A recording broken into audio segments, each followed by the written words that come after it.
Mesdames, Messieurs, bonjour. Il est midi partout au Sénégal, 12h également en temps universel. Bienvenue au grand journal de la RFM. Souleymane Niang. Au sommaire de cette édition, affaire du meurtre de Ndioba Seck à Pikine, Guinaw Rail.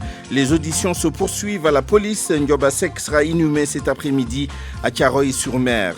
Affaire de la nouvelle saisie de drogue au port de Dakar. Nouvelle découverte, mais dans un navire immobilisé depuis l'année dernière pour les mêmes causes. À suivre les explications sur cette affaire à rebondissement. Grande mobilisation de la société civile et des organisations de défense des droits humains autour de Guy Marius Sagna et de ses avocats. Amnesty International, la Ligue sénégalaise des droits de l'homme et article 19 n'excluent pas de saisir la justice internationale. Nous parlerons également de la hausse du prix de l'huile entre 100 et 400 francs CFA de plus sur le litre. Les consommateurs appellent à la régulation de l'État. Et puis, la communauté chinoise de Dakar qui se prononce sur l'épidémie de coronavirus qui fait des ravages en Chine et qui menace le monde. Désolé, mais serein, même si les affaires marchent au ralenti. Les titres de l'actualité internationale avec vous. Binta Diallo, bonjour. Bonjour Souleymane. Moustapha Cissé Lo est-il en passe de réussir la médiation du Parlement de la CEDEAO en Gambie? L'opposition tient à présent un discours d'apaisement. Le président Barrow reçoit cet après-midi Moustapha Cissé Lo à la tête d'une forte délégation de parlementaires de la CEDEAO. Guinée-Bissau, où le parti de l'ancien défunt président Koumbayala accuse la CEDEAO, le PRS dit ne pas comprendre l'absence de réaction de la communauté des États de l'Afrique de l'Ouest pour que le président élu puisse officiellement prendre fonction. À tout à l'heure, Binta. Pour les titres sport, bienvenue à vous, cher Tidiane Diagne. Merci à vous, Souleymane Niang. Une forte colonie sénégalaise face au Paris Saint-Germain ce soir pour les huitièmes de finale de la Coupe de France. Moustapha Nam, sociétaire de Pau, sociétaire de l'AS Douane, vous l'entendrez dans ce journal, il croit en ses chances. Le Ndiambour de Louga, une entame difficile en Ligue 1 cette saison, crainte notée chez les supporters. Le staff rassure handball féminin, tournoi qualificatif olympique, une qualification au JO. C'est possible, dit Frédéric Boujean, le sélectionneur du Sénégal, vous l'entendrez aussi dans ce journal. Le développement dans le journal des sports que vous nous présenterez. Et puis, il y aura point de vue avec nos deux intervenants. Nous évoquerons la question de la protection des enfants à la lumière de la dernière actualité dans ce domaine. À la mise en onde de ce journal, Abdoulaye Diop, régie d'antenne Pape Omar Diao. Ndioba Ka sera donc inhumée cet après-midi au cimetière de Thiaroye-sur-Mer. Cette dame avait été retrouvée gisant dans une mare de sang lundi à Pikine Guinaw Rail à Recips. La police de Guinaw Rail poursuit ses auditions. La mère de Ndioba Seck a été entendue à 2 reprises par les enquêteurs hier. Ndongoka. À cette heure précise, la famille de Ndioba Seck a obtenu le certificat de genre de mort qui accompagne le permis d'inhumation. Selon un proche de la famille, Ndioba Seck sera inhumé au cimetière de Thiaroye-sur-Mer à 15h. Notre source de renseigner que la police de Guinaw Rail a bouclé l'audition de la famille. À l'en croire, la mère de Ndioba Seck est entendue à 2 reprises par les enquêteurs. Hier, Fatou Diouf a passé toute la journée dans les locaux du commissariat de police de Guinaw Rail. Ndioba Seck est retrouvée morte gisant dans son sang lundi dernier à l'arrêt Sips sur la route nationale. La jeune fille qui était âgée d'une vingtaine d'années a reçu 64 coups de couteau. Depuis ce jour, la police est à la trousse des auteurs de ce crime. Nonga Thiaroye-sur-Mer, Radio Futur Média. Autre affaire, celle du talibé battu à mort dans un dara à Thiel dans la région de Louga. Le responsable du dara, Djilingay, et le présumé meurtrier, Maguette Diop, sont retournés au tribunal de Louga ce matin. Ils attendent de faire face au procureur pour connaître le sort qui leur sera réservé. Ces 2 individus ont fait l'objet d'un retour de parquet. Un talibé âgé de 11 ans, Fallou Diop, a été battu à mort par son camarade Maguette Diop, chargé de la surveillance en l'absence du maître coranique. Le coordonnateur de la plateforme pour la promotion des droits humains, Mamadou Wandi Mao, dénonce et réclame justice dans cette affaire. Il demande par ailleurs aux autorités de prendre leurs responsabilités pour mettre fin aux violences exercées sur les enfants. Mamadou Wandi Mao est au téléphone avec El Hadj Ndiogou Diena. Comme tous les acteurs, la société civile, et on avait déjà alerté. On a sorti un rapport avec Human Rights Watch, on a dénoncé. On a documenté le cas des enfants battus à mort, mais les gens n'ont pas réagi, l'État n'a pas réagi, la société ne réagit pas ou elle réagit mollement. Et on trouve même des excuses de type culturel, oui, l'éducation, etc. Mais les enfants sont dans des situations assimilable à l'esclavage, c'est-à-dire c'est notre propriété. Et donc, quand vous avez un esclave, vous le battez à mort. Et moi, je pense qu'il faut mettre fin à ça. L'État doit prendre son courage à deux mains. On ne peut pas aujourd'hui, dans ce Sénégal qui se construit, où on parle de démocratie, on parle de justice, et laisser des gens disposer des enfants, excusez-moi du terme, comme leur propriété. Mais nous attendons que le droit soit dit, que justice soit faite. Voilà ce qu'on attend. Et puis, nous dénonçons aussi cette éducation par la violence. C'est ça qui produit ces violences aujourd'hui, ces meurtres partout. La banalisation des meurtres sur les enfants fait en sorte qu'on produit une société de violence. Il faut que la loi soit appliquée. Toujours dans cette actualité, le tribunal de Kaolack a été quadrillé par la police tôt ce matin. Les forces de l'ordre voulaient contrecarrer les maîtres coraniques de Kaolack qui avaient décidé d'assiéger les locaux du tribunal pour le procès d'un des leurs. Cheikh Baye Niass a été arrêté à Kaolack il y a quelques semaines. Il avait enchaîné un de ses talibés dans son dara situé à Madina Baye. Et puis notez ce rendez-vous avec point de vue à la fin de ce journal. Nous évoquerons la question de la protection des enfants, particulièrement dans les daras, avec nos deux intervenants. Les organisations de défense des droits de l'homme s'insurgent contre les violations des droits de Guy Marius Sagna. Elles ont décidé de saisir les juridictions de la CEDEAO et d'autres instances internationales. Ces organisations de défense des droits de l'homme étaient en conférence de presse ce matin. Nous sommes en direct avec notre reporter Pape Balagay. Bonjour Souleymane.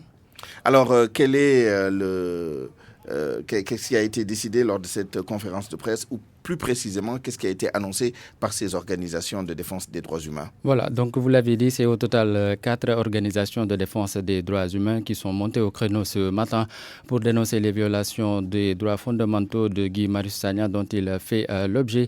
Il est donc privé de téléphone et ne bénéficie que de cette visite depuis son incarcération au camp pénal. C'est à travers donc une lettre ouverte que le leader de Frappe France Dégage a manifesté sa colère contre la justice sénégalaise, mettant en exergue les conditions dans lesquelles il est détenu au quartier de haute sécurité en compagnie de ceux qui sont donc dans les liens de la détention pour terrorisme. La radio Amnesty International section Sénégal, la Ligue sénégalaise des droits humains, article 19, ensemble donc dénonce ce fait et menace de porter l'affaire devant la haute cour de justice de la CEDEAO et les instances donc internationales. Mais donc elles ne vont pas donc s'en arrêter là. Le combat va continuer selon Maître Assane Diomandiaye, donc qui estime que l'objet donc pour les autorités est d'éliminer Guy Marius Sagna de la vie politique et donc ils vont tout faire pour qu'il soit donc libéré et faire en sorte que d'autres Sénégalais ne soient pas mis dans le même sac que Guy Marius Sagna comme c'est le cas selon eux. Voilà en gros ce que l'on pouvait retenir donc de la conférence de presse des organisations de la société civile et de défense des droits humains à Souleymane. En attendant d'y revenir plus largement lors de nos prochaines éditions, Pape Balagay, merci, qui était en direct avec nous dans ce studio. Notez également que ce 29 janvier, il y a exactement 2 mois, jour pour jour, que l'activiste Guy Marius Sagna a été arrêté. C'était à la suite d'une manifestation devant le palais présidentiel pour protester contre la hausse du prix de l'électricité. La diaspora sénégalaise va organiser un rassemblement samedi à Paris pour exiger sa libération. Ses compatriotes trouvent l'arrestation de l'activiste injuste.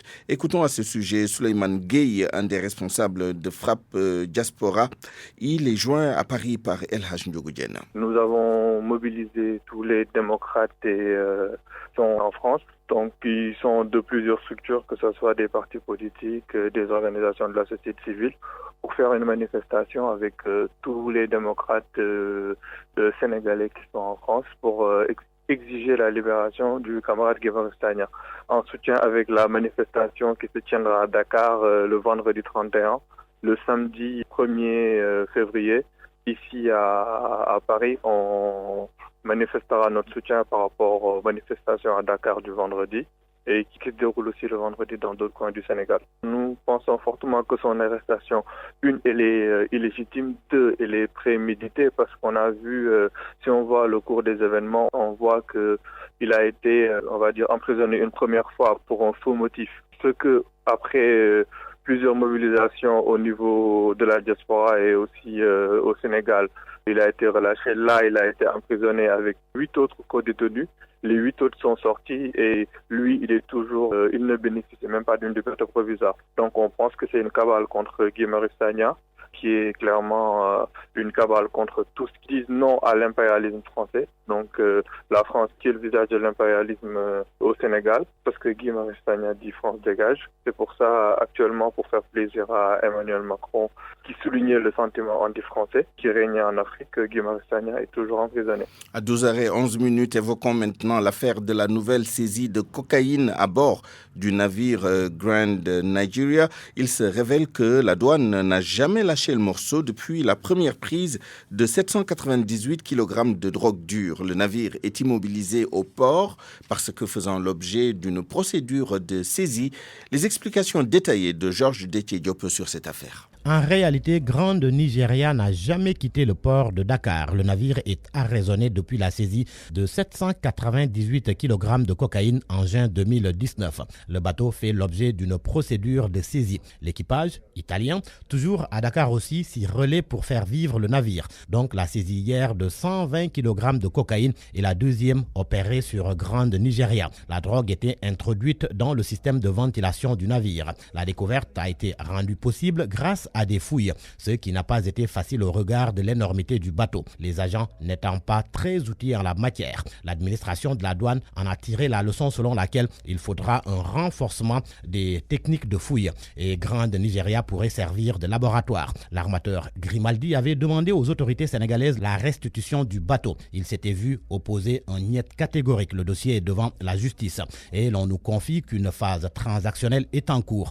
2 possibilités s'offraient à l'armateur: transiger ou voir le dossier suivre son cours. La douane, à la suite de la première saisie, avait réclamé à Grimaldi et Dakar Terminal un peu plus de 243 milliards de francs CFA, 99 milliards à Dakar Terminal pour délit de contrebande au sens de l'article 393 du Code des douanes et importation sans déclaration de marchandises au sens de l'article 396. À Grimaldi, une amende de 143 milliards de francs CFA représentant la valeur de la drogue saisie et des véhicules qui étaient à bord du navire. La valeur des 120 kg de cocaïne saisie hier est estimée à 9 milliards de francs CFA. Je vous propose d'entendre maintenant les explications de la douane sénégalaise sur la saisie d'hier. Selon le chef de la subdivision Dakar Port, l'on est devant une nouvelle affaire et l'équipage est en train d'être auditionné. Le lieutenant-colonel Ibrahim Thiam au micro de Georges Détié-Diop.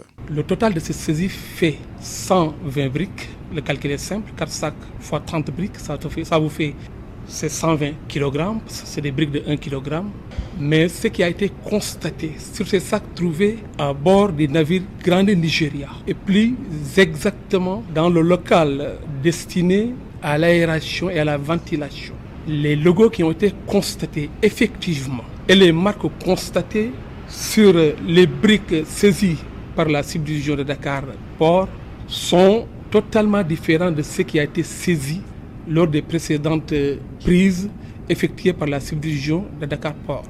Donc nous sommes alors devant une nouvelle affaire, devant une nouvelle saisie. La procédure entamée tout à fait au début, avec la collaboration intense de l'OCRTIS, mais aussi l'assistance de la police scientifique, est en train de se poursuivre. L'équipage du navire Grand Nigeria, qui était toujours là dans le cadre des besoins de maintenance des navires, sont justement en train d'être auditionnés. Et la procédure se poursuit. RFM, fréquente modulation 94.0, la radio en puissance. Parlons maintenant de cette flambée des prix des denrées, notamment le prix de l'huile qui passe de 900 à 1000 francs, voire 1300 francs CFA. Les commerçants confirment cette hausse des prix aux grandes dents des ménagères. Elles invitent l'État, ces ménagères, à réguler le marché. Notre reporter Aïssatou Faye-Bodian a fait un tour au marché Tilène. Mbaye Diouf, commerçant au marché Tilène, trouvé seul derrière son attal, confirme la hausse des prix. Il y a une augmentation au moins de 2 ou 3 000 francs parce qu'actuellement nous achetons le 20 litres à 10. Ça varie entre 18 000 et 18 500. prix en gros. Donc nous pouvons vendre que ça à 19 000, 19 500. Donc en détaillant ça par litre, on ne peut que détailler le litre à 1000 francs. Même les bidons de vin, on l'avait même acheté à 14 000, 14 500. Mais actuellement, ça varie entre 18 500 et 19 000. En se faufilant dans les couloirs du marché, une discussion entre un groupe de femmes et des vendeurs attire notre attention. Ces dernières décriaient la hausse des prix à l'image de celle-ci. Les autorités doivent avoir pitié de nous. Nous sommes fatigués. J'achète le litre à 1300 dans notre quartier et 1000 francs au marché. C'est très difficile. La hausse des denrées est devenue une banalité. Selon cette dame, elle conseille ses sœurs. C'est banal, tout le temps les prix offrent de jour au lendemain, donc on peut gérer. À chaque fois, donc il faut prévoir une hausse sur quelque chose. Les produits montent de jour en jour. On est au Sénégal. Le prix du bidon de 20 litres qui se vendait à 14 000 est passé à 19 000 francs CFA. Les consommateurs redoutent une hausse des prix de d'autres denrées dans les prochains jours. Selon le directeur du commerce intérieur, la hausse du prix de l'huile s'explique par une pénurie du produit dans toute la sous-région. Ousmane Mbaye rassure, la situation va se rétablir dans peu de temps avec la sortie progressive du stock du port de Dakar. Il est au téléphone avec Aïssatou Faye-Bodian. On a eu quelques soucis sur le format de 20 litres. Et le format de 20 litres se trouve être aujourd'hui le format qui est le plus demandé. Et nous avons aussi travaillé dessus avec aussi bien les producteurs locaux, parce qu'on a une offre locale d'huile, qu'avec les importateurs pour essayer de rétablir la situation dans les délais les meilleurs. Alors, les informations que nous avons eues de la part de ces différents acteurs nous réconfortaient dans l'idée que cette situation devrait se rétablir même cette semaine-ci. Il s'est trouvé qu'il y a eu un peu une grève des transporteurs, en fait, qui ont un peu retardé la sortie des cargaisons au niveau du port. Et lorsque nous avons fait la situation ce matin, nous sommes rendus compte que, en tout cas, avec les rythmes des sorties de cargaison, nous pensons qu'en tout cas, c'est une situation qui va très vite se rétablir.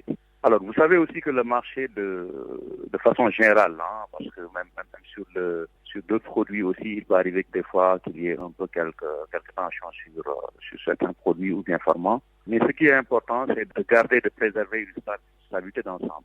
Sur le segment de marché de l'huile, nous sommes parvenus aujourd'hui, malgré en tout cas la faiblesse des stocks sur ce format de 20 litres, de garder une parfaite disponibilité des formats de 1 litre, des petits formats de 5 litres et des dosettes, en tout cas, qui sont des produits très sociaux.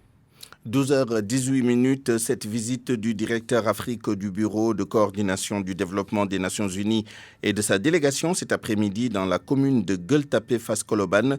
Mouniaradzi Senje vient s'imprégner du projet d'opérationnalisation du dividende démographique dans la dite collectivité territoriale.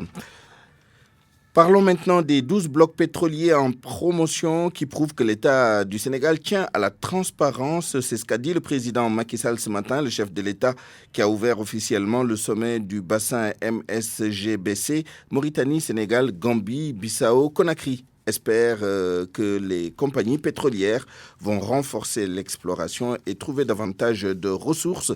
Les travaux vont être accélérés avec la Guinée-Bissau pour le bloc sud. C'est ce qu'a ajouté Macky Sall, qui est au micro d'Abdou Diouf Junior. Au nom du principe de transparence qui guide l'action publique, l'État du Sénégal a lancé, il y a quelques mois de cela, un licensing round portant sur 12 blocs libres en offshore. C'est une première dans l'histoire de la recherche pétrolière au Sénégal. C'est pour avoir poursuivre deux objectifs majeurs. Un, il s'agit de faire de nouvelles découvertes pour augmenter les réserves en hydrocarbures. Et deuxièmement, améliorer la gestion des ressources pétrolières et gazières pour qu'elles puissent favoriser le développement économique et social. Parlons maintenant de l'épidémie de coronavirus en Chine. Des ressortissants chinois se prononcent.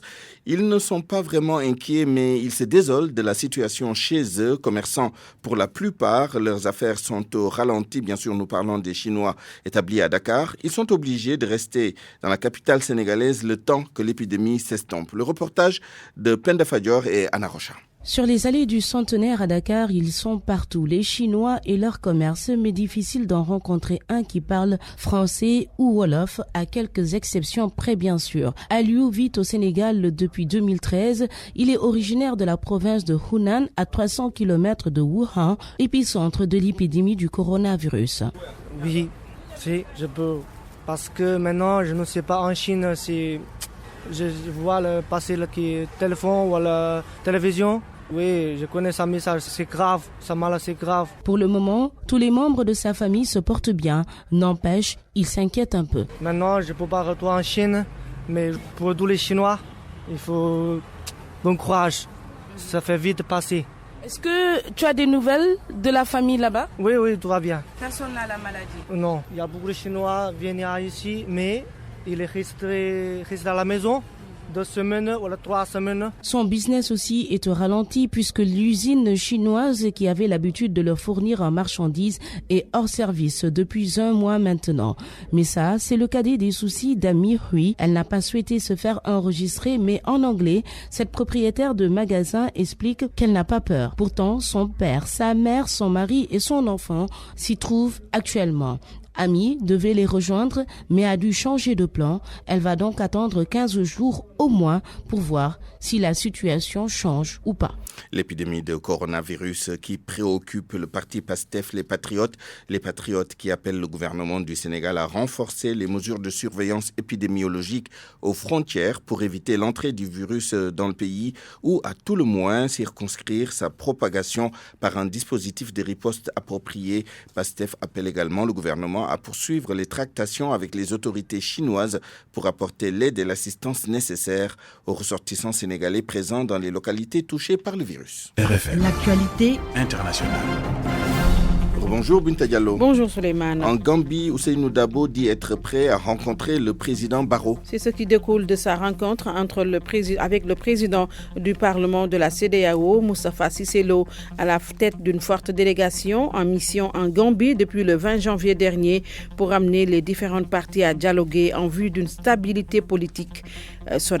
Si ce dernier est bien entendu dans les mêmes dispositions que lui, Ousseynou Dabo, que le président du Parlement de la CEDEAO a reçu, a tenu un discours d'apaisement. Le président du UDP n'écarte pas de s'asseoir avec le président Barrow. Dabo l'a dit à Moustapha Cissé Lo, le président du Parlement de la CEDEAO en Gambie depuis le 20 janvier, a également reçu le leader de l'opposition, Mama Kandeh, qui lui également est dans les mêmes dispositions que Dabo. C'est cet après-midi que le président de la République de Gambie va recevoir la délégation du Parlement de la CEDEAO dirigée par Moustapha Cissé Lo. La CEDEAO qui demande par ailleurs le respect de la constitution gambienne. Faut-il rappeler la situation politique et électrique en Gambie? Il y a 3 jours, le mouvement Freers Jotna avait marché, une marche réprimée par la police gambienne. 137 personnes avaient été interpellées. En Guinée-Bissau, le PRS accuse la CEDEAO. Le PRS est la 3e force politique en Guinée-Bissau. Le parti de l'ancien défunt président Koumbayala accuse la CEDEAO de traîner les pieds. La communauté économique des États de l'Afrique de l'Ouest n'a pas fait de pression pour que le président élu puisse entrer en fonction. Nous retrouvons à Bissau, Noah Magali. Selon Victor Pereira, la CEDEAO en tant qu'entité qui a suivi l'ensemble du processus électoral est en possession de tous les résultats de ces élections que la CEDEAO elle-même aurait considérés comme étant libre, équitable et transparente, ainsi que d'autres observateurs internationaux, ajoutant que d'autre part, il remet en question la vraie position de la CEDEAO face à des manœuvres claires de Domingos Monsfrera, le candidat malheureux au second tour de l'élection présidentielle, ainsi que la Cour suprême de justice de ne pas se conformer à la loi électorale en vigueur en Guinée-Bissau. D'autre part, ce responsable a décrit que la même organisation avait pris des sanctions immédiates, lançant un ultimatum de 48 heures pour la démission du gouvernement de Fossine Foudit Mbali, chose que la CEDEAO n'a pas voulu faire maintenant avec le PAGC et son candidat qui sont en train de troubler les résultats des élections présidentielles. Dans une déclaration de félicitations à Omar Sissoko Mbalo, en tant que président élu selon les résultats publiés par la Commission nationale électorale, mais contesté en justice par Domingos Monserrat, la CEDEAO a demandé aux autorités impliquées dans le processus électoral de tout terminer le plus rapidement possible afin que le président déclaré vainqueur puisse prendre ses fonctions. Nouama Bissau, RFM. Djibril Bassolé a quitté le Burkina Faso. L'ancien ministre burkinabé des Affaires étrangères a été autorisé par les autorités à se rendre en France pour des soins médicaux. Djibril Bassolé, condamné à 10 ans de prison ferme pour l'attentat manqué de 2015 et atteint d'un cancer qui l'a affaibli, raison pour laquelle la France avait pesé de tout son poids pour que les autorités burkinabées permettent cette évacuation sanitaire. Avant de quitter Ouagadougou, Djibril Bassolé a versé une caution de 30 millions de francs CFA. Et en Chine, Souleymane, il n'y a pas eu de nouveaux cas de coronavirus. Le bilan d'hier n'a pas évolué. 5 974 cas confirmés et 132 morts. Merci Binta Diallo. Gagne. Merci à vous Souleymane et bonjour à tous. 8e de finale de la Coupe de France de football. Pau, avec sa colonie sénégalaise, s'oppose ce soir à l'Ocre parisien. Oui, ils sont 4 Sénégalais dans cette équipe de Pau, dont Moustapha Nam, qui fait partie donc de cette forte colonie sénégalaise. Très enthousiaste, le milieu de terrain de 24 ans qui a défendu les couleurs de l'AS Douanes en 2017, n'est nullement intimidé par l'adversaire en face. On l'écoute. Le PSG, une équipe redoutable, comme vous l'avez dit. On est super motivé d'y être ce soir parce que voilà, ça va être un bon match pour nous. Pour nous de se montrer, de jouer avec nos qualités, de montrer qu'on n'est pas là par hasard, parce que c'est pas donné à tout le monde, un club de national, de jouer les 8e de finale de la Coupe de France. Vu les moyens et les joueurs qui y sont, on a bien préparé le match. Voilà, on a hâte d'y être et de montrer de quoi on est capable. Parce que après ça, c'était redoutable équipe avec une star. Mais quand même, ça reste un match, 90 ou 120 minutes. Voilà, on va mettre tous les atouts de notre côté pour pas regretter après le match. On n'est pas impressionné. C'est vrai, c'est des stars, c'est des joueurs de très haut niveau. Mais voilà, on n'est pas impressionné parce qu'on est appelé un jour à leur niveau. Donc voilà, ça reste un match. Nous, on est concentré sur ce qui est dans le terrain. Et puis voilà, c'est ça. Moustapha Nam, sociétaire de Pau, qui joue cet après-midi à 17h30 le Paris Saint-Germain, actuel leader de la Ligue 1 française. C'est en 8e de finale de la Coupe de France. Autre rencontre, Lille est en déplacement à Épinal. L'Olympique de Marseille accueille au Vélodrome Strasbourg, Saint-Etienne, Rennes, Dijon et Belfort, club de National 2 qui a éliminé Montpellier. Sont donc qualifiés pour les quarts de finale de la Coupe de France. En quart de finale de la Coupe d'Italie, ce soir, 19h45, Inter de Milan contre Fiorentina, Napoli, Juventus et Milan AC sont déjà en demi-finale. Opération rattrapage en première ligue anglaise. Ce soir, Liverpool, le solide leader, se déplace à 19h45 chez West Ham United. Les Reds feront sans Sadio Mané, blessé aux ischio-jambiers. Plutôt son retour est prévu pour le 15 février prochain en Coupe de la Ligue. Demi-finale, donc un derby mancunien entre Manchester City et Manchester United. Début de la partie à partir de 19h45. Coupe du Roi d'Espagne, c'est les 8e de finale ce soir. Les Real Madrid, actuel leader de la Liga, se déplace chez Real Saragosse à partir de 20h. Son dauphin en championnat, le FC Barcelone, accueille demain Leganés. Hier, Atlético Bilbao s'est qualifié en quart de finale de la Coupe du Roi d'Espagne. Parlons maintenant des inquiétudes au Ndiambour de Louga. Après 7 journées de championnat en Ligue 1, le club rassure. Ah oui, pas du tout, bien loti pour le moment. Après 7 journées de championnat en Ligue 1, il est deuxième non relégable avec 3 points de plus sur Union Sportive de Gorée, dernier au classement. Le week-end dernier, le Ndiambour a enregistré sa 4e défaite et cela a laissé des traces à Abraham Boulpouya. En cette journée, la ZEC Ndiambour compte 7 points, 4 défaites à l'extérieur, 1 point de la zone rouge, 11e au classement. Des résultats décriés par les supporters, mais le coach de la ZEC Ndiambour calme le jeu. Selon lui, il n'y a pas péril en la demeure. Hassan Diallo est l'entraîneur de la ZAC Ndiambour. On a un objectif. Nous travaillons très sereinement. Ça fait mal à tout le monde, même à nous aussi. Moi, je n'analyse pas un résultat sec comme ça. Au niveau contenu, on voit que notre équipe progresse. Maintenant, qu'est-ce qu'il faut? On a un chantier, c'est la défense. Interrogé sur le fonctionnement du club, l'entraîneur admet les problèmes internes, surtout liés au retard des salaires. Moi, je me concentre sur le terrain, sur la performance de mes joueurs. Bon, effectivement, il y a quelques problèmes quand même dans l'équipe, parce que jusqu'à présent, il y a des problèmes de salaire, etc.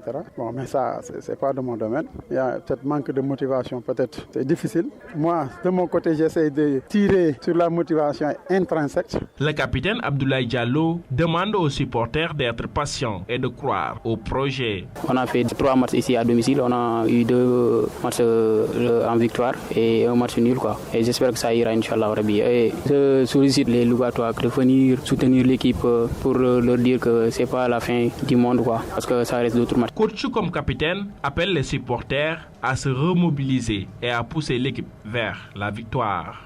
Venir à Mans et soutenir l'équipe. Abraham Paul Pouy, Louga, Radio Futur Média. Abraham Paul Pouy, le week-end prochain, le Ndiambour de Louga accueille Djambar de Saly. Teungueth FC est solide leader de la Ligue 1, 6 points devant son dauphin. Il s'agit de l'AS Douanes Souleymane. Handball pour terminer. Handball féminin précisément. Le Sénégal prend part au tournoi de qualification pour les Jeux Olympiques 2020. Une dernière chance pour les protégés de Frédéric Boujean qui se retrouve dans un groupe très relevé sur la cam. Pour ce tournoi mondial de qualification aux Jeux Olympiques de 2020, le staff technique de l'équipe nationale féminine de handball prend les devants pour mettre dans de bonnes conditions les joueuses, explique le sélectionneur Frédéric Boujean. On est déjà en train d'envoyer un montage vidéo à nos joueuses. Elles auront les 7 derniers matchs au championnat du monde de l'Argentine de découper, les 10 matchs de l'Espagne de découper, et la Suède de découper, de séquencer, voilà, avec les points forts et les points faibles de chaque adversaire. Donc une préparation minutieuse. Avec l'Espagne, la Suède et l'Argentine, le Sénégal est tombé sur du lourd. Le technicien revient sur les potentialités des adversaires du Sénégal. L'Espagne est vice-champion du monde, la Suède est 7e nation au monde, et puis l'Argentine est classée juste devant nous, une équipe qui est habituée des championnats du monde maintenant depuis plusieurs années. Donc on a un petit peu le petit nouveau. Le sélectionneur des Lions du handball se réjouit de la performance de son équipe. Toutefois, Frédéric Boujean n'exclut pas de bouleverser la hiérarchie lors de cet écu mondial. On a une équipe qui progresse très très vite. Un projet qui commence à être très stable et qui nous a permis de bien travailler cette année. Alors, on va se présenter sur ce TQO sans aucune pression et avec l'ambition de créer la surprise et de bousculer un peu les hiérarchies qui sont en place, comme on l'a fait à Kumamoto sur la première semaine de compétition championnat du monde, parce que ces compétitions-là nous servent avant tout de préparation pour la CAN 2020. Donc, s'il y a une petite opportunité pour aller aux Jeux Olympiques, croyez-moi, on va la saisir. Le tournoi est prévu du 20 au 22 mars prochain en Espagne. Les 2 premiers pays de ce groupe vont décrocher leur ticket pour les Jeux Olympiques de Tokyo 2020. Alors, Sodekan, on va récapituler donc pour ce tournoi qualificatif aux Jeux Olympiques. Le Sénégal qui va livrer son premier match le 20 mars prochain. Ce sera contre l'Argentine, puis le 21, c'est-à-dire le lendemain contre l'Espagne, pays hôte du tournoi. Le dernier match du groupe va se jouer le lendemain, 22 mars exactement, entre le Sénégal et la Suède. Vous l'avez précisé, les 2 formations qui prendront les 2 premières places vont se qualifier à ce tournoi donc des Jeux Olympiques. Suleiman. Merci, cher Tidiane. Merci à vous.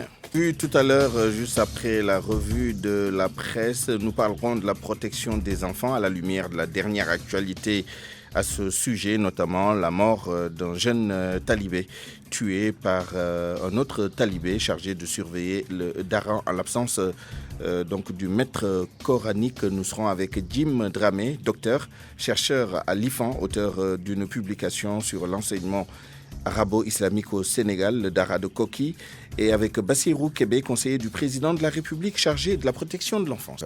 Encore un drame dans un Dara. Oui, encore un talibé tué, c'est mots à grand place. Selon le journal, Fallou Diop a été battu à mort par son marabout à Raoudou, à Linguer, dans la commune de Thiel, plus précisément, souligne Vox Populi, qui indique que le talibé de 11 ans a été tué à coups de gourdin. Mais mon confrère indique que le meurtrier est un talibé de 15 ans chargé de surveiller ses condisciples en l'absence du maître coranique. Et le plus choquant aux yeux de Libération est que pendant qu'il agonisait, son bourreau, qui qui lui a fracassé le crâne avec un bâton, est allé tranquillement déjeuner. Les faits, selon Vox Populi, ont eu lieu dimanche vers 14h. Ce drame n'est pas un cas isolé. Libération informe que depuis 2017, 17 talibés sont morts du fait de violences, d'actes de négligence ou de mise en danger. Le journal, pour qui tous sont coupables, relève 61 cas de passage à tabac, d'abus physiques et sexuels durant la même période. Des talibés, on passe aux femmes qui, par ces temps qui courent, font les frais des malfaiteurs. Dernière affaire en date, l'assassinat de Ndioba Laïsek à Pikine, Guinaw Rail Sud. Les Échos révèlent que l'enquête de police avance à grands pas avec les auditions de proches de la victime et autres personnes. Mais aux dernières nouvelles, souligne le journal, l'ex-petit ami de la défunte, considéré comme le suspect numéro 1, est activement recherché. Il a disparu depuis lors et est injoignable sur ses 2 numéros. Selon les Échos, il a été signalé dans une localité de Rufisque et la police tente de le tracer. La police et la douane qui ont encore mis la main sur de la drogue au port de Dakar. Selon l'Observateur, une équipe de l'unité mixte de contrôle des conteneurs et des navires, secondée par des éléments de la police scientifique et de l'OCRTIS, ont saisi 120 kg de cocaïne dans des compartiments du navire Grande Nigeria. Le même navire dans lequel a été faite une saisie de 798 kg de cocaïne le 26 juin 2019, ce qui explique le titre qui barre la une du quotidien Le Quotidien. Pas de répit pour Grande Nigeria. Le journal qui fait état de 120 kg de plus de 9 milliards de francs CFA retrouvés 6 mois après sur le même navire. Et l'on parle de l'épidémie de coronavirus qui sévit en Chine. Enquête informe que le Sénégal a mis en place un dispositif de détection précoce de la maladie à l'aéroport international Blaise Diagne de Diass, au port et au niveau des frontières. Le journal en déduit que le Sénégal se bunkérise. Enquête qui s'est par ailleurs entretenue avec le secrétaire d'État au Sénégalais de l'extérieur sur la situation de nos compatriotes vivant en Chine. Moïse Sarr confie qu'on a 11 étudiants à Wuhan qui ne sont pas confinés. La 12e étudiante est en route pour le Sénégal. Il ajoute qu'il n'y a aucun Sénégalais vivant en Chine atteint par le virus. La Turquie et le Sénégal, avec la visite officielle du président Recep Tayyip Erdogan, Le Soleil rapporte que le Sénégal et la Turquie ont signé hier 7 accords de coopération dans plusieurs domaines, ce que confirme Sud Quotidien qui fait savoir que Ankara annonce la régularisation de 1500 Sénégalais en Turquie. La même information, on la retrouve à la une de Tribune. Pendant ce temps, la s'arrête sur le fer de la Falémé. Selon le journal, le dossier Tossiali fait partie des nouveaux contrats signés. Cela malgré l'alerte de Ousmane Sonko et Pierre Goudiaby Atepa. Mais le président Sall a tenu à rassurer les uns et les autres en soutenant que c'est un investissement turc au Sénégal et qu'il s'agira de mettre une unité de fabrication de métal de fer à béton en attendant de soumettre une demande pour faire la remontée de la filière. Parlons justice à présent avec l'affaire Guy Marius Sagna. Les Échos rapportent que l'activiste parle de sa cellule du camp pénal de Liberté 6. C'est à travers une lettre intitulée « L'Afrique s'éveille, elle ne doit pas se recoucher ». Lettre dont mon confrère se fait l'écho et souligne que Guy Marius Sagna ne rate nullement le président Macky Sall. À la une de Source A, la justice française à la recherche de charges contre les diacs autour de la candidature de Tokyo 2020 à l'origine d'une obsession. Mon confrère écrit qu'en dépit du recul des procureurs nationaux financiers, les juges d'instruction français ont décidé de charger Lamine Diack et son fils Papa Massata sur un autre front, la candidature de Tokyo au JO de 2020. Une manière pour eux de rebondir sur d'autres accusations de corruption faites par l'Agence mondiale d'antidopage dans son rapport numéro 2 publié le 14 janvier 2016 à Munich. À la une de Source A toujours, le député Mamadou Lamine Diallo. Le journal l'appelle le distributeur automatique d'accusations légères. Pour mon confrère Mamadou Lamine Diallo, ce sont les 10 millions par jour du dialogue national, les 2 milliards de francs CFA promis au chef de l'opposition pour étouffer le scandale du gaz, les 1001 nationalités qu'il colle aux tenants du pouvoir. C'est également une condamnation pour diffamation contre Cheikh Kanté. Vous voulez savoir ce que sont devenus les ex-collaborateurs de l'ancien président Wade? Abdoulaye Diop, Moustapha Sourang, Bekay Diop, Awa Diop, Nafi Diouf Ngom, Ndeye Khady Diop entre autres. Jetez un coup d'œil dans l'Observateur. Aux pages 4, 5 et 6 du journal La vie après le pouvoir, l'étonnante reconversion des ex de Wade. Sport pour terminer à la une de Stade, Sadio Mané, Habib Diallo, Niang, Baldé, les lions les plus décisifs. Sadio de loin devant, Habib Diallo arrive en deuxième position. Mbaye Niang dépasse Keita Baldé avec son doublé hier. Dans Record, un entretien avec Balla Gaye 2. Le lion de Guédiawaye confie qu'il lui reste un défi à relever et qu'il n'ira pas au bout des 45 ans. À vos kiosques et bonne lecture. Parce que nous avons su satisfaire aux exigences de nos clients les plus rigoureux à travers le monde, que nous, Beko, sommes devenus aujourd'hui numéro 1 de l'électroménager en Europe. L'efficacité et l'esthétique des produits Beko reposent sur une parfaite maîtrise des technologies de toute dernière génération. Jusqu'au 31 janvier 2020, toute la gamme Beko est en fête chez Electronic Corp avec des remises exceptionnelles. Electronic Corp, partenaire des grandes marques. Beko vous a offert votre revue de presse. Point de vue. Regard croisé sur l'actualité du jour. 12h40, 10 minutes pour parler des violences faites aux enfants et de la protection de l'enfance à la lumière de la dernière actualité à ce sujet, notamment la mort d'un jeune talibé près de Thiel, dans la région de Louga, après des sévices infligés par un autre talibé chargé de la surveillance du Dara en l'absence du maître coranique. Et pour en parler, nous sommes en ligne et en direct avec Jim Dramé. Vous êtes docteur, chercheur à l'IFAN, auteur d'une publication sur l'enseignement arabo-islamique au Sénégal avec l'exemple du Dara de Koki. Bonjour docteur Jim Dramé.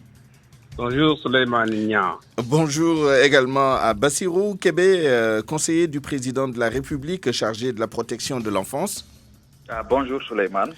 Bassirou Kébé, d'abord la réaction de l'État par rapport à cette dernière actualité, c'est le énième cas de violence suivi ou non de mort d'un enfant, que ce soit dans un Dara ou en dehors d'un Dara.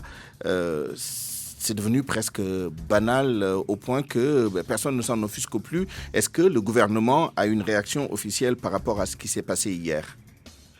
Merci beaucoup, Souleymane. Je pense que par rapport à ce qui s'est passé hier, le gouvernement n'a pas encore une réaction officielle. Cependant, il faut avouer que le gouvernement est en train d'agir à travers ces structures qui doivent prendre en charge ces cas de violence faites aux enfants, notamment la justice à travers la gendarmerie, mais qui a interpellé effectivement ceux qui sont concernés et les a déférés devant le procureur de la République. Ça, c'est une réaction du gouvernement.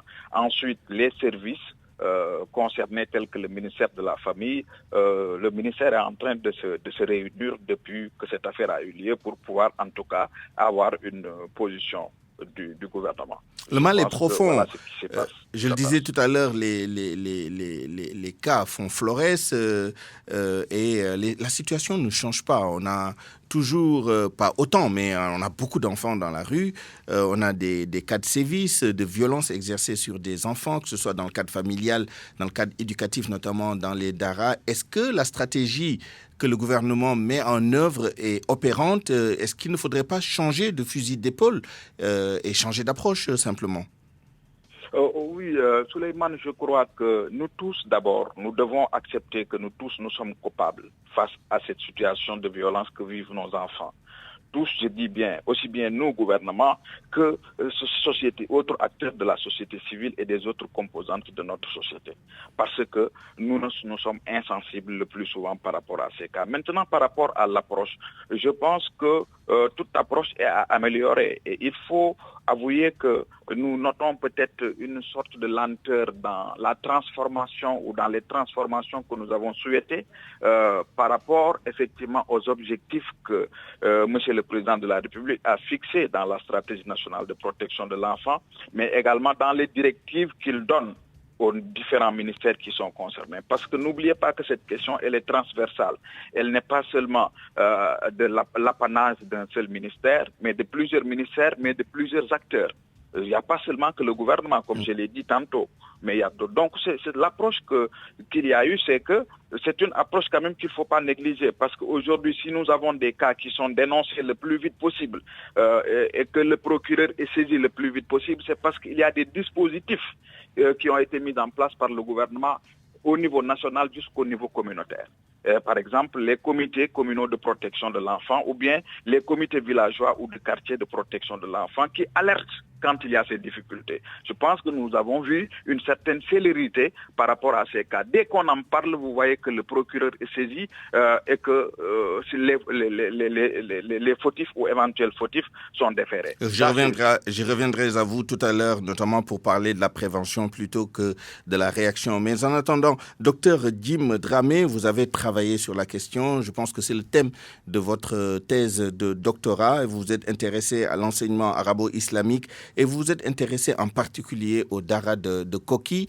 D'abord, votre réaction par rapport à l'actualité de ces derniers mois, de ces dernières années sur le traitement des enfants dans les Dara, des enfants qui sont entravés, à Ndiagne par exemple, avec le maître coranique Khadim Gueye qui a été jugé, condamné avec sursis. Vous avez entendu tout à l'heure dans le journal des maîtres coraniques qui se sont mobilisés au tribunal de Kaolack parce que l'un des leurs devait être jugé. Donc, une question à deux volets. Votre réaction d'abord, votre analyse de la situation, pourquoi le problème se pose autant dans les Dara, et deuxièmement, sur la base de votre étude, de votre travail intellectuel et académique sur la question. Il y a Dara et Dara, vous vous êtes intéressé à Koki. Comment Koki peut servir de modèle aux autres Dara, puisqu'on n'y entend pas des cas de sévices, de mort d'enfants? Merci Souleymane Niang. Mais permettez-moi d'abord de vous saluer et de saluer l'ensemble des auditeurs de la RFM et ainsi que l'autre invité. Et Bassirou Kébé, le conseiller du président. Kébé, oui, je suis intéressé, comme vous le dites, du Dara de Koki, mais également de l'ensemble des Dara traditionnels du Fouta Toura au Saloum, en tant que fils du Dara traditionnel, un pur produit de l'école coranique. Donc, les Dara m'intéressent beaucoup. Je commence par déplorer d'abord la mort du jeune talibé. Vous savez, pour un marabout enseignant, quand il voit un de ses talibés mourir, c'est comme si exactement il avait perdu son propre fils. C'est la profonde douleur qu'il éprouve. Et vous savez, au Dara traditionnel, on sait que la vie est un don de Dieu qu'il faut préserver. Donc, le Coran, dans plusieurs versets, nous recommande, ainsi que les hadiths du prophète alayhi salatu wassalam. Donc, la violence faite aux enfants, elle est inacceptable, elle est intolérable.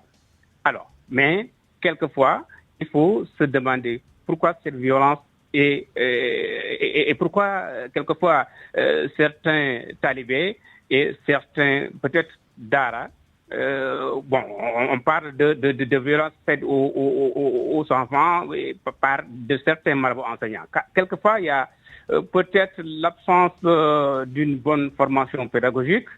Vous savez, je vais vous donner un exemple, ou bien deux, concrets. Rapidement, oui, concernant la protection des enfants au sein des dates traditionnelles. Je vais vous donner l'exemple de Koki que je connais assez bien.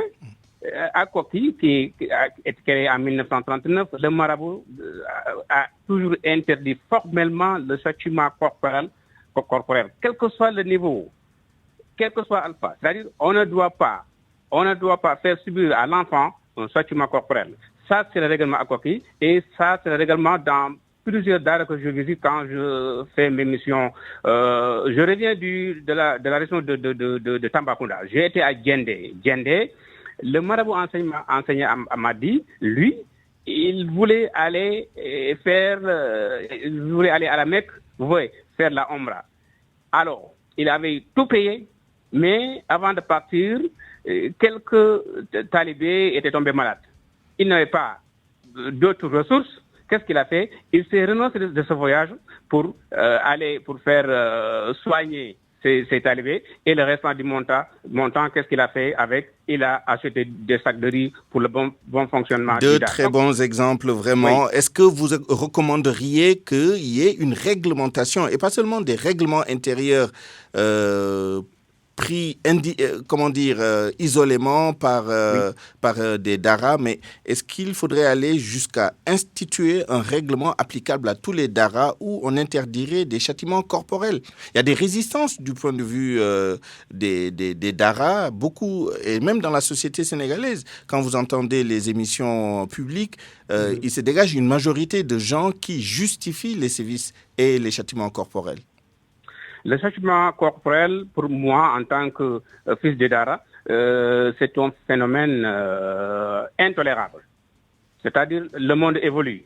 Il faut assurer une bonne formation de qualité aux enseignants, aux maîtres coraniques, pour une formation au niveau pédagogique, au niveau psychologique, pour éviter de faire subir le châtiment corporel aux jeunes talibés. Vous voyez. Donc, on ne peut pas dire que nous devons continuer à pratiquer le châtiment corporel aux jeunes talibés parce qu'il y a d'autres voies et moyens pour redresser le talibé. Donc, pour ceux qui pratiquent le châtiment corporel, dans certains daras, ils doivent savoir que maintenant, comme le monde évolue, il y a des méthodes, il y a des pratiques pour redresser l'enfant talibé, mais pas aller à faire subir à l'enseignement cette pratique qui ne doit plus continuer à exister. Donc, mais un petit rappel sur les man. Faut pas oublier que le Dara existe au Sénégal depuis plus de 1000 ans, depuis le temps de Wadiabi qui est décédé en 1040. Depuis 1000 ans, le Dara existe. Et quand on parle, quand on entend que certaines personnes parler, on pense que tout est négatif dans les daras. Alors, ce qui n'est pas... Ce qui n'est pas le cas, à l'évidence, effectivement. Vous en êtes la preuve parce que vous êtes docteur, chercheur à l'IFAN et un produit du Dara.